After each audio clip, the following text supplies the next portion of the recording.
You will be discussing 2019 elections, matters arising. We'll start off talking about insecurity, then we'll move into the state of the nation. No campaign, no promises. We're looking at the way forward. We're looking at 2019. Like I tell you, this is the only TV program where you get the best advice and have all your cards on the table for you to decide and move forward come 2019.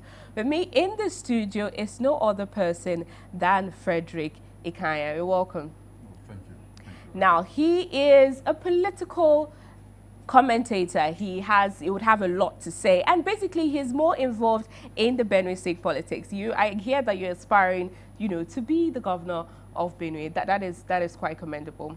Now, so quickly, I told my guests before we went on the break, we started off on insecurity. That is key right now because what we're seeing, the killings that are happening, the curfew, what is happening in Kaduna State, and what happened, in Benue State. Where exactly are we missing the mark? Where are we getting it wrong as a country? Well, thank you very much for your question.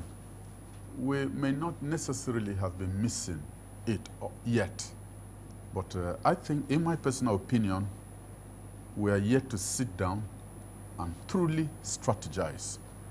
We're yet to sit down and look at the issues critically with a firm resolve in our hearts based on conviction to address the challenges on hand. Security issues are common everywhere across the world, so ours is not a peculiar issue. But I think that our present leaders need to sit down and remove politics out of security issues and really, really provide security to the indigents. For now, too much politicizing of everything. Even security issues on ground, as we hear, they have been politicized. So when you affect issues with politics, you are sure to miss the mark. So in my opinion, we have not yet sat down to critically look at issues with a resolve to addressing them. Okay, now let's look at the difference between, what's happening right now in Kaduna and, what happened. The alleged headsmen, killings that happened, back in Benue. That has been one wound that has refused to heal. How the people of Benue, went through that, and Nigeria as a whole, how, we went through that, what we felt. Give me an appraisal of the situation and how things was handled at the time. Okay, thank you once again. Well, you see, herders are also human beings. They are not inanimate objects. And I'm sure that every human being has a sense of decorum, has a sense of the humanness within him. And if you invite whosoever to come sit down at the table of brotherhood for the purpose of charting the way forward, for the purpose of, charting the way in such a way as achieving a human community that enhances every activity of life, I'm sure that we'll find a way out. So I want to give credit to my present governor, Samuel Ortom. I want to commend him very truly and sincerely. I think that he did his best. Unfortunately, a few issues were missed. This is a television program, there are security issues. It's not everything we can talk about on the screen. But I want the entire world to know that our brother Samuel Ortom did his very best. He may have missed one or two issues, but now we have gone back to the drawing board. We'll look at issues again and see how we can emerge, from this and victoriously. We are not against anybody. We have, in fact, over the years, when I grew up as a child, we interacted with Fulani people. We gave them yams, they gave us nono. With Fura, we grew up as friends. Some settled in Benue for quite a long time. But like I said a while ago, when politics was now used, to somehow, it created suspicion, and we didn't trust ourselves again. And quite a lot of dimensions were brought into it. Some I cannot mention here, today because of the nature of issues that, we have experienced. But on the whole, I want to say that it is an issue that can really be addressed and properly tackled, and everybody will find the lasting peace that we have been looking for. At one point, we hear that some people came from Libya. That's the story we hear. At some point, we hear that Fulani from other countries were let loose into Nigeria. We have heard all manner of stories. But the point still remains that politics destabilized everything. If only the trend of peace that our brother Samuel Ortom sought at first were maintained, issues, matters wouldn't have escalated. But unfortunately, some betrayals, some opportunists took advantage of the entire situation, and the thing well far beyond our reach. And that is why we are here today. Okay, now talking about politicking, talking about, how politics has found its way, unfortunately, into governance, into security affairs, into matters that are quite sensitive as they are. Yeah. Looking at what played out, let's analyze, still the Benue situation after the defection of the governor. Now, we saw what went through with the freezing of the accounts and the back and forth. Is this another example of politicking affecting governance? I'm sure you have answered it already. Because I know that our governor, Samuel Oton, did that with the best of intentions. He didn't set out to aim at anybody, to cut down anybody, or to make trouble with anybody. But like I said a while ago, some opportunists took advantage of the situation and decided to, backbite. And some decided, to run him down. And some decided to just take advantage of it and see if they will throw him out. But on the whole, I want to tell you that there are a lot of things that are on the ground that the public, the masses, do not yet know. In fact, the truth of this crisis has never really been reported to us yet. Sure, and that is the issue. And so long as some of these issues are kept secret and as such they cannot be revealed, you can be sure that people will be misled. In fact, a lot of people were misled. Some even blamed the governor for this anti-open grazing law, but the intention was very good. In fact, that very law sought to protect the Fulani people as well. But a lot of people misquoted the governor, misunderstood the law, misinterpreted it, and gave all manner of insinuations, and it brought quite a number of troubles that became, beyond the ability of the governor to manage. Seeing too that he doesn't have security apparatus, on his hand. It belongs to the federal government. He was limited in what he could do. Okay. Now, having, touched about security like I promised that I was going to, our major focus on today's episode is the 2019 elections, of course. The matters arising. That is the future. That is the way forward. Now, let's look at, your home state, for example, where you intend to make, some changes and do different. Tell us an analysis that you've carried out, what the state has right now, and what are the new features that you look to inculcate into the system? Okay, thank you very much. Well, since 1982, I have lived in Benue. From that time till now, I have not spent more than a month or two outside of Benue. Okay. So I'm well familiar with issues in Benue. I have watched the trend of development, and as an interested person, I have tried to watch critically, very closely, so that I can see what has been missing, what has been, has taken place over the years. Of course, every right-thinking Benue indigene knows that things have not developed the way they ought to have developed. Okay. We are not yet where we ought to be. In fact, this is where we are, but certainly this is not where we ought to be. Like maybe you also know, Benue State is largely an agrarian state. We are farmers. But over the years, our farming activities have only been for just subsistence living. It's unfortunate. We ought to have overgrown that level by now. Secondly, we have a river. In fact, Nigeria the identity of Nigeria also evolves from that river. River Benue and River Niger. They are the two main rivers in Nigeria, apart from the riverine areas in Port Harcourt and Calabar and the others on Lagos. So for me particularly, I'm thinking that time has come for us to look at our potentials and exploit them, tap them properly, so that Benue will no longer become a poor state. We have the name food basket of the nation. And where is this food derived from? From the rich land and from the river, and of course other mineral deposits that we all know are present in Benue. We have cement there, Dangote cement is there, barite is there, and quite a number of other things. It is my thinking that these natural mineral resources have not been properly tapped yet.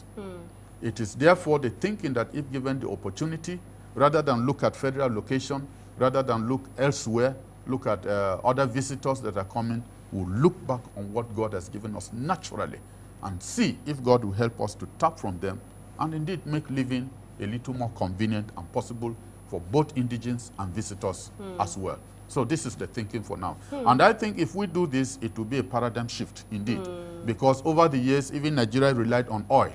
And until recently, because of the collapse, you know, we were compelled to begin to think differently. And of course, we are also impacted upon largely. So we have to go back to the farming.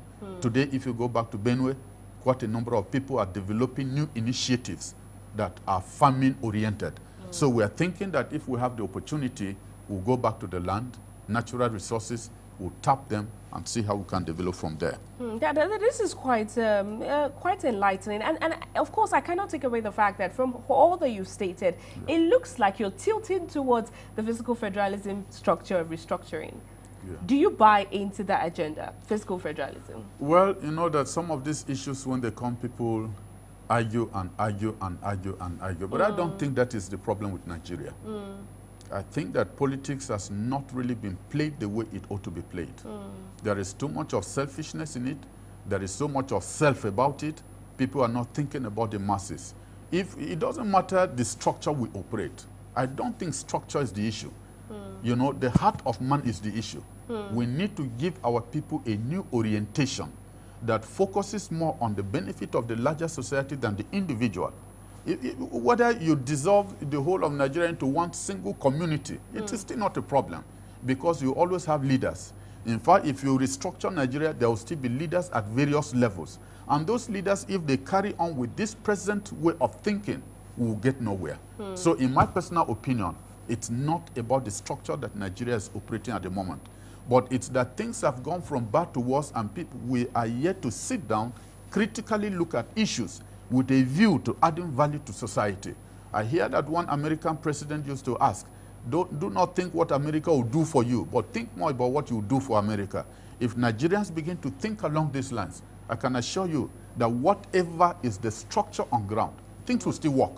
So I'm not in favor of any of these new arguments that have evolved, whether federalism or structure, or that is not the solution. Okay. Now, let's talk about the processes that lead to, 2019 elections. It is quite, significant because people have come out after having a failed process that was put in place that has actually failed them. People have come up to say, I was supposed to be in this primary and this happened. We're talking now party structure. The structures that bring to fore these candidates that the electorate will not have to choose from who shares the same Nigerian ideology as them before they go out, on election day and cast their vote. Now, looking at the party structure in Nigeria, looking at what played out in the recently concluded primaries of how, political parties are sidelining some candidates. We've heard stories of how some candidates are paid off to probably step down and all of that. What is the problem of Nigeria's party structure as it relates to the general elections? Well, like I said a while ago, there is so much of selfishness in our party activities. You see, we know ourselves. If you go to my state and to my community, we know people who have the potentials to lead us out of where we are presently. But because of selfish interest and because quite a few people who have had opportunity to hold office or to be there by some reason, they have planted themselves and will not want to leave the stage. Indeed, what happened in the last primaries tells us that we have grown tired with this old brigade. And you also know that the people who are in leadership today, 20 years ago, they were not there. So at every point, there is the emergence of a new set of leadership. And I think that the primaries have also indicated that Nigeria has come to the point where a new set of leadership will have to evolve and emerge. Unfortunately, the old battalion, the old brigade, is not willing to allow that. But if the previous brigade did not allow them to emerge, they would not be where they are today. And I think they need also to know that the time has come for us to inject fresh blood into the Nigerian political system so that posterity will actually be actualized. If not, we are rather retrogressing. So it is my opinion that these past primaries have really led us to a point where all Nigerians will get to know that there is a new yearning, there is a new desire for something new to spring up. And this is where some of us also come in.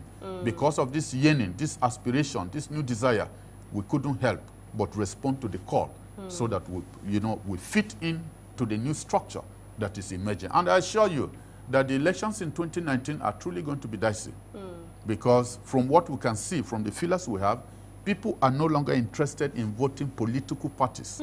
People are more interested in voting candidates that are the situation, who have what appears to be the answer to the current situation, to the perennial problems that we have had and experienced over the years, and people who have a capacity, to channel a new direction so that we as a country and as states, can follow and get across board. Okay, now quite importantly, after all that you've said, having listened to that, listened to the quest of the people to get some sort of new ideology, new set of brigade, as you used in your word, there are also some level of hindrances that are preventing these things.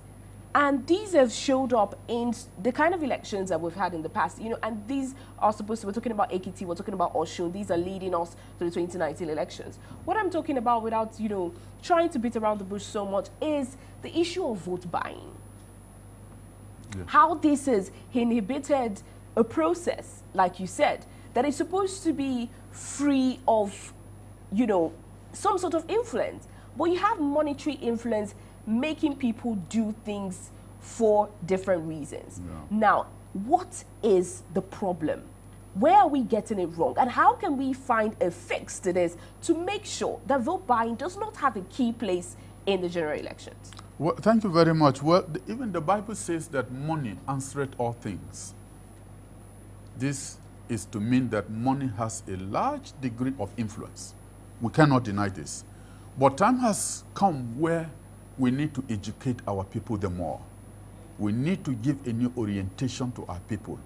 We need to address some of these issues, because over the years we have shared money and yet got nowhere. And because the people are also tired, and I'll give you an example. You know that many of our leaders who are in position, their children are not here. Their children are either overseas or somewhere in comfortable zones, and they are never really given this money to go out and cause any disturbance on the street. So the young people who have been used over the years, many of them have come to realize suddenly that the roles they have played in collecting money and causing disturbance has led them nowhere. Many of them have not even been to school. Some of them are still dropouts. So the money they collected, the peanuts, as it were, peanuts indeed, that they collected, because none of them collected anything more than 100,000, even where the millions are given out. They share, and some people go home with as much as 5,000 naira. So how can 5,000 naira fend for you for 4 years, the time during which this person who has bought your vote will stay in power? No.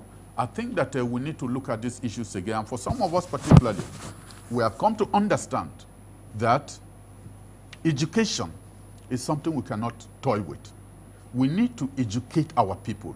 What is the consequence of my collecting 5,000 naira from one candidate and allowing him to have his way, when I know fully well that this man does not have what it takes to deliver my state, to bring about the desired prosperity, the upward progress of the human person? So this is what some of us are going out to tell people. Of course, money will still be used on that day, but we're educating our people to the point where they will collect the money because it is part of the commonwealth. Of course, because these politicians didn't manufacture money from somewhere. It is part of that common purse. They also dipped in it or legitimately make their earnings in order to buy votes. So people will still collect their money, but they can't buy a man's conscience. After they have collected the money, they'll still go and do that which is correct, especially if they have been properly educated. And when a man is properly educated, they tell us that knowledge is power. So if people possess the knowledge as to what the effects that money has brought about over the years, I'm sure they'll collect the money, pocket it, but still go ahead and do what is right. And that is the only way that we can get out of this present situation. Something must have to be done. And this is the opportunity we have of doing that new thing that will indeed deliver Nigeria as a whole out of our present predicament and lead us into that level, that giant of Africa that for now appears to be empty, just a mere nickname. I think it's just a mere nickname. But if we educate our people, they will collect the money. I encourage them to collect it because it is their money as well. They need it to be able to go and do what they ought to do. All right, now quickly, let's talk about how the Independent National Electoral Commission has taken a stance, concerning, this, trying to curb vote buying, trying to curb all of the discrepancies that's happening. They've come up with one measure to say, there should be no mobile phones at the point of collection of your slip. Now, this has caused a lot of back and forth concerning, okay, if this process, is supposed to be, is it accurate? Are they doing it for the right or the wrong reasons? Haven't heard about this. When you heard about, the lack of use of mobile phones in the election, were you excited? Do you think INEC took a right step in the right direction? Well, for every decision, there are always some pitfalls. For every decision, you can be sure that there are one or two issues that may be associated with them. But we know the impact of technology.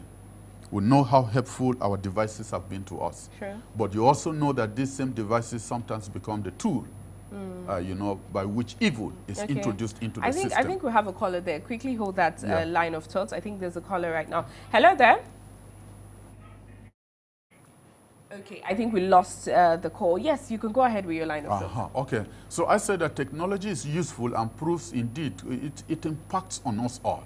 While it adds positive value, it also has some negative value. So I want to believe that INEC didn't just sit down and from the blues take a decision. They must have made some research.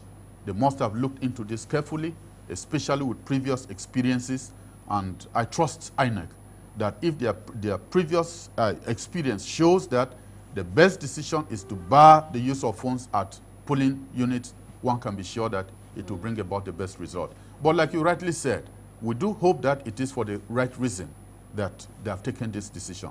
But of course, we will all sit and watch, we will all see how this will play out in the end. If we observe that INEC is only being used by some people, to achieve their evil aims, will still shout out. Okay. Now, having said that, one thing that affects you as a candidate, and of course, your party that is bringing you out, is to make sure that that process is free and fair, Sure. the elections when the time comes. Sure. And the people that are saddled with that responsibility to do that is the Independent National Electoral Commission. Now, their budget is still a matter that has been delayed and has been going, back and forth. What would you have to say about this, the INEC budget? About the delayed budget? Yes, okay, I think I have a caller there. Quickly before you answer that question. Okay. Hello there. Hello, good afternoon. Good afternoon. What's your name and where are you calling from? My name is Ko, from Makodi. Okay, go ahead. Yeah. I think your guest is doing very well. But my question is, what exactly is he going to do? Because I think I heard you say he is also contesting. What is he going to do, differently from what either the APC or the PDP government is doing? Either we like it or not, Nigerians are tired with the APC. So what is he going to do? What is the party going to do differently, to ensure that there is development, growth, and peace, especially in the state where he's coming from, talking about Benue State? That's what I want to ask. All right, thank you very much. Now, if you had been tuned in on the show, he has actually answered that. But then as a guest, you have to do our callers a due diligence and give us, a quick summary of what you highlighted earlier, that you're... Okay, thank you very much. Well, first of all, I'd like to correct an impression. Governance is not really about how articulate a candidate is.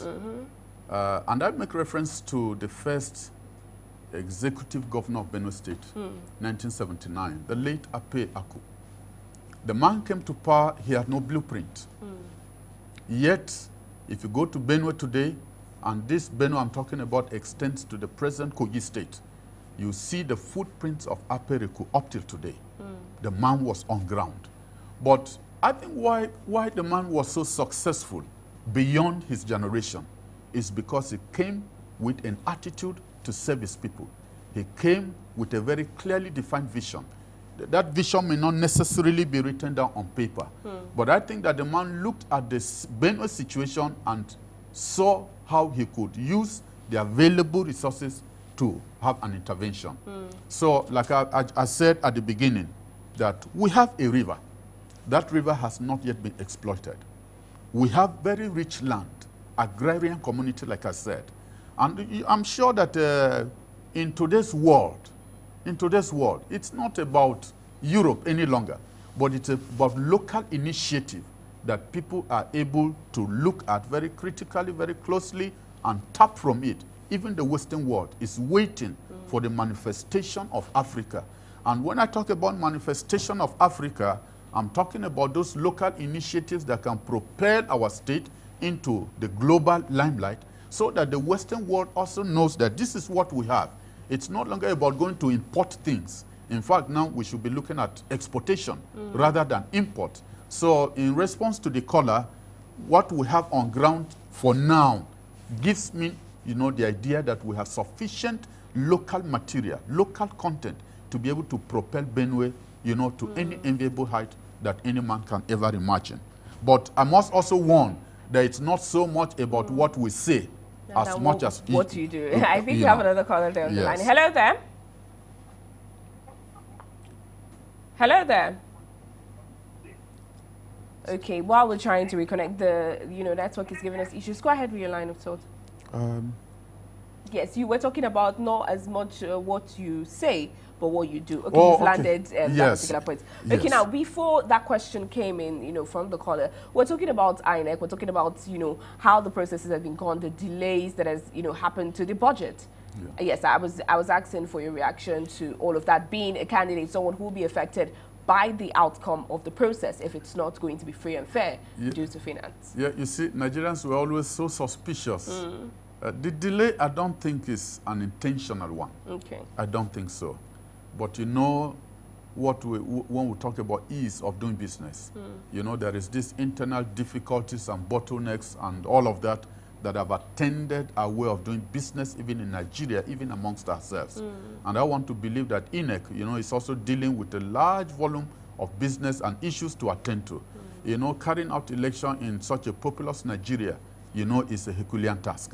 It's not something that you can rise up one day, and begin to do things. But even without the approval of the budget, I know that INEC is not idle. INEC is still working within. I think that the budget, when finally approved, even though delayed, I'm sure that it will still help INEC, in moving forward. So for me, I have the confidence and I have the faith that the delay is not intentional. It's just part of the process of doing business in Nigeria, but it will in no way affect the elections because we are dealing with people who are sound, very sound people at INEC that we trust are not dependent on money yet. I have another caller on the line. Hello there. Good afternoon. Good afternoon. What's your name and where are you calling from? I'm calling from Jos. All right, go ahead. Yeah. Good afternoon once again. Yes, thank you. I'm calling from Jos and my name is Francis. Yes, we heard you. Go ahead with your contribution. Please, I want to make a little contribution on the matters arising of today's discussion. Yes, I thank you people for the good work you people are doing. Always I used to thank you. You see, we are in a very dangerous situation. The electoral was a big country. We don't actually produce the people that are supposed to help us, to develop us, to set us along developmental lines of goals. You see, one of these reasons is the way we are doing. You have thought about vote buying and other things, but there is another canker one. That's by Godfatherism. Godfatherism. See what we are passing through today, mainly in the political camp of APC. Everywhere in Nigeria today is confusion.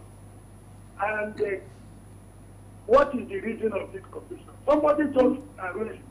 Maybe he is a governor, an influential politician in the state area.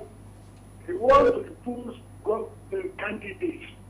He assumes the responsibility of the message. The responsibility belongs to the message. But one person wants to buy it. People will say no, he will say no, he will start to cause confusion. And from Zamfara, you go to Imo, you go to Lagos, you go to the River State. Everywhere there is confusion. Because only one person, look at Kaduna issue, only one person wants to impose candidates on demand. So as you are fighting Kankawan of vote buying, which we add the issue very well, it's another battle we have to fight. Another battle we have to fight. So that the people will be liberated. They will feel happy, they will feel responsible to bring out those who can change and represent them well, either the National Assembly or governorship or whatever. So please, I want you people to strategize on that. Having said that, I want to ask you one question. You see, based on Supreme Court judgment, I think yesterday or thereabout, on River State primaries. So this means, what are the implications? Are they still going to choose the candidates in this election, like that of President that have been prohibited? Or it's all over for them? Because such measures will still help in covering electoral malpractice. That's my question. All right, thank you very much. Thank you. Thank you very much for that. Then let's talk about the first one that, he touched about, godfatherism. What's the place of that? Tell us your experience. You should know, you're in the field, so you should give us more insight on how that has been playing out. Thank you very much, and I thank the caller too, because it's one of the issues that have really been injurious to the present political system of Nigeria. Fortunately for me, I don't have a godfather. My case is 1 out of 1 million. My emergence as a gubernatorial candidate today on the platform of People's Redemption Party came as a result of the yearning of the masses.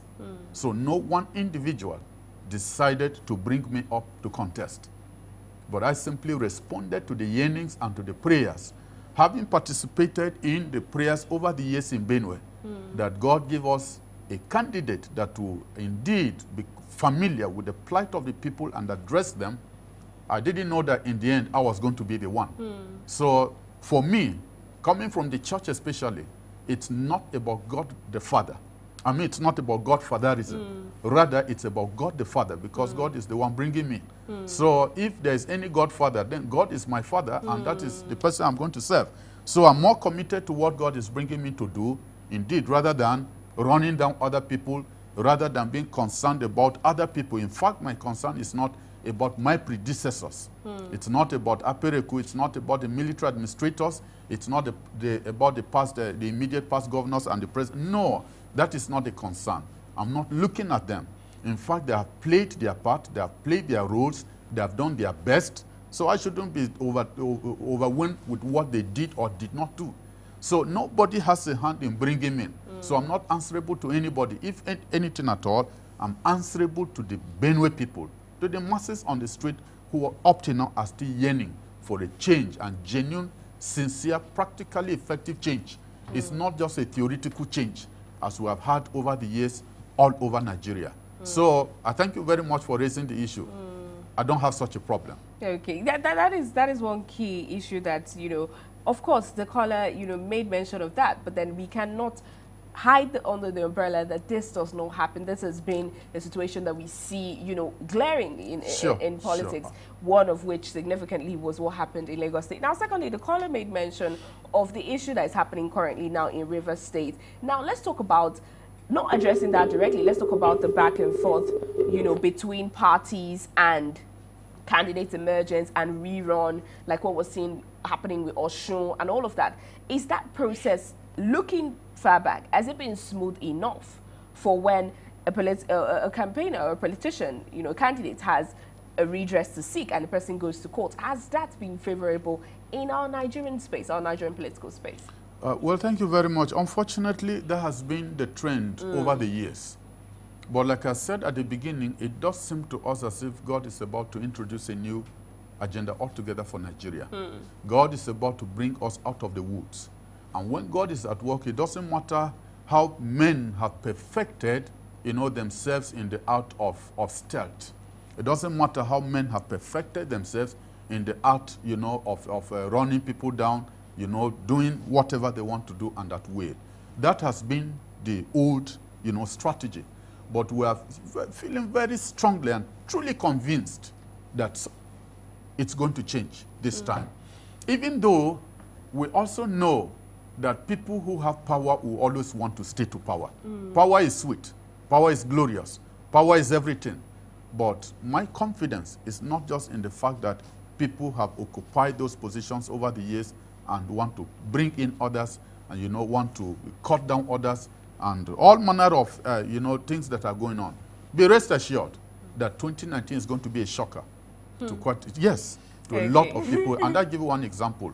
Back home in Benue, if you go to Benue now, what is happening? People have already decided for who they'll elect as the governor in one particular party, senator in another party, House of Reps in a third party, assembly members, and still in a fourth party.